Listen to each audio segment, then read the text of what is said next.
Okay, so you've probably seen the headlines flying around. A really big name in finance making a significant move. Yeah, JPMorgan. Exactly. We're talking about JPMorgan executing their first ever public blockchain settlement. And it involves tokenized U.S. Treasuries. Right, digital versions of U.S. government debt, but on a blockchain. It seems like a huge step, Yeah. a major traditional finance player getting directly involved with public blockchain tech for regulated assets, no less. So what exactly went down and well, why is it such a big deal? Oh, it absolutely is a big deal. We're looking at an article here from Genfinity Support that really digs into the details. Okay. And our mission today in this deep dive is basically to unpack the significance of this. This isn't just like a small update.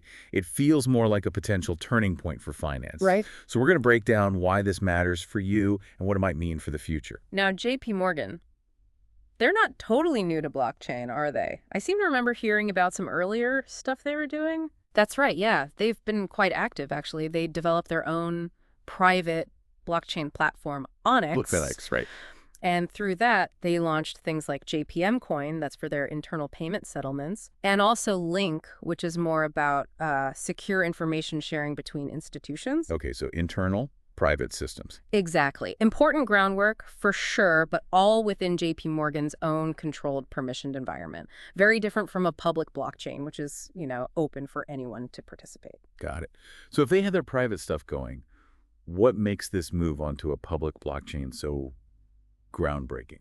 Well, that word public is the key difference here. This settlement, the one with the tokenized treasuries, it happened directly on a public blockchain. Yeah. The Genfinity article really nails it, I think. It says this transaction broke that barrier. They went beyond their own private walls and interacted directly with the wider blockchain world. That's a pretty fundamental shift in approach for them.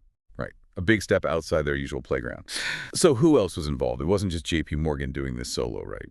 No, definitely not. There were three key players really making this happen. JP Morgan, of course, but also Ondo Finance and Chainlink. Ondo Finance. Okay, that name rings a bell. Tell me a bit more about their role. As used in this deal. Specifically, it was their token called OUSG. OUSG, got it. And OUSG basically represents ownership in short-term U.S. government bonds. These tokens live on public chains like Ethereum, offering a way to kind of get exposure to those traditional, stable assets, but within the crypto ecosystem. Interesting. And I heard they were founded by ex-Goldman Sachs people. That sounds pretty credible. It really does add weight, yeah. Founded by folks with serious Goldman experience, and Ondo's become like a major player pretty quickly in this tokenized treasury market. Really? Yeah, they hold a big slice of what's now about a $1.2 billion market. Plus, they've got some serious backers. Think Pantera Capital, Wintermute, Founders Fund. Wow, okay. So yeah, having JP Morgan use their OUSG tokens, that's another huge stamp of approval, another layer of institutional validation for them. Okay, and the third piece of the puzzle was Chainlink. We hear that name a lot, especially around DeFi. What did they do here? Chainlink was absolutely crucial. They provided the connective tissue, you could say. They used their cross-chain interoperability protocol, or CCIP for short. CCIP. Well, think of CCIP as like a secure bridge or messaging layer. It connects JP Morgan's private Onyx system with the public blockchain where Ondo's tokens are. It lets them securely send tokens and data back and forth between these totally different environments. So it's like a secure translator, making sure these different systems can talk to each other properly. That's a great way to put it. Exactly. CCIP ensures that when things move between, say, JP Morgan's private setup and the public chain, the transaction is solid, it's secure, and this is critical. It still meets all the necessary regulatory controls. Right. Compliance is key. Absolutely. And interestingly, CCIP isn't brand new in concept. SWIFT, the big interbank messaging network, they've actually tested CCIP for enabling communication between banks across different chains. Oh, interesting. Yeah, but this JP Morgan transaction, this is its first live settlement role involving a major bank like this, a real-world application. Okay, so let's walk through the actual mechanics. How did the transaction itself play out? Can you paint a picture? Sure.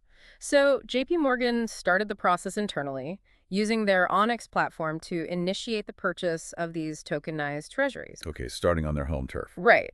Then the interaction with Ondo's OUSG tokens, which are out there on the public blockchain, happened through that secure connection provided by Chainlink CCIP. Via the bridge. Exactly. And here's the really key part, what they're calling this hybrid model. The actual treasury tokens, the OUSG, they moved across the public blockchain. So you get the benefits of that, like transparency, maybe some efficiency gains. Right. But JPMorgan's actual funds, the money, stayed within their own established controlled systems. I see. So the core idea here is that institutions can start tapping into the advantages of public blockchain speed, openness, without having to, completely give up the controls they have within their private infrastructure.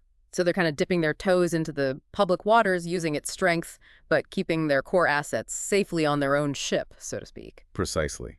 And the article really drives this home. It says, and I'm quoting here, "It's the first time a major bank used a public token as a real component of its settlement workflow." Okay. And crucially, this is not an experiment. It's a structural step toward scalable, compliant digital asset adoption.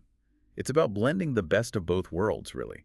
Harnessing public chain benefits like liquidity and transparency while maintaining that institutional-grade security and control.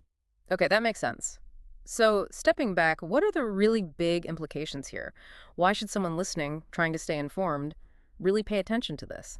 Well, first off, this is a massive validation. It shows that public blockchains can be used for serious institutional-grade, real-world assets, not just crypto-native stuff. Right. It proves you can securely and compliantly link up that established private bank infrastructure with public tokens. That's huge. Yep. It also really boosts the credibility of Ondo's whole model, tokenizing treasuries. This could definitely spur more demand for those kinds of products. Okay. So for you listening, I think the key things are, one, big institutions are genuinely starting to embrace public blockchain tech. Two, down the line, this could maybe open up access to asset types that were previously hard for individuals to get into. And three, you're seeing the plumbing, the actual infrastructure for potentially a much more efficient financial system being built right now. Are there other major players doing similar things with tokenized treasuries? Is Ondo alone here? No, not entirely. The article does mention others like Franklin Templeton, Backed Finance, and Matrix Stock. They've all issued similar tokenized treasury products. But having JPMorgan step in directly like this, that sends a really powerful message across the whole financial industry. It basically says, look, public blockchain rails, they're becoming a real practical part of the global settlement picture. This isn't just theory anymore. And what about Chainlink? How does this affect their position in the crypto world and beyond? This is a big win for Chainlink. Definitely strengthens their position. They're already known for their Oracle services, feeding real-world data into smart contracts, especially in DeFi. Right, the data feed. But CCIP shows they're moving beyond just data. They're becoming critical infrastructure for connecting TradFi, traditional finance, with public blockchains. It's kind of an evolution for them, moving from just oracles to being almost like the middleware enabling institutional adoption, facilitating not just data, but the actual secure movement of assets and messages between these different worlds. So becoming a central connector in this evolving financial landscape. Exactly. A really key piece of the puzzle. So looking forward then, if this works for treasuries, what else could this open the door for? What might be next? Oh, the potential is pretty vast.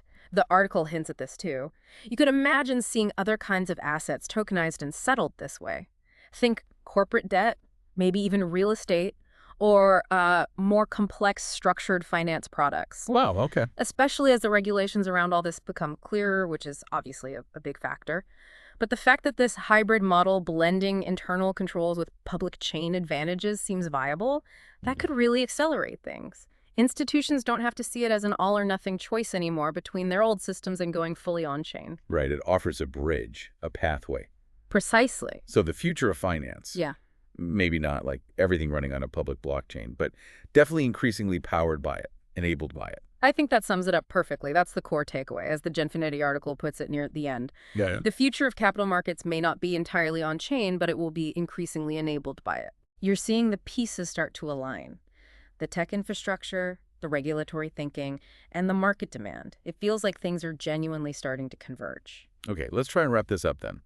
To recap, JPMorgan's first public blockchain settlement using tokenized U.S. Treasuries working with Ondo Finance and Chainlink. This is way more than just a small news item. Absolutely. It's a significant step. It really signals a major move towards integrating traditional finance and public blockchain tech, especially for these real-world assets. And this hybrid model seems key, using their own private systems, but interacting with public tokens via Chainlink's CCIP. It looks like a practical way forward. Exactly right. It boosts the legitimacy of tokenized assets overall, and it really highlights how crucial that secure interoperability piece is, the bridge between the old financial world and the potential of this new decentralized tech. So this leaves us with a pretty interesting thought for you, the listener. Given this big step by a giant like JP Morgan, what could the long-term effects be for individual investors like you? Could we eventually see easier access to asset classes that used to be purely institutional territory? Yeah, that's a great question. And beyond access, how might the fundamental speed, the cost of just doing financial transactions change as this kind of technology matures and gets adopted more widely by the big players? What other assets might be next? What hurdles remain? Definitely something to keep thinking about.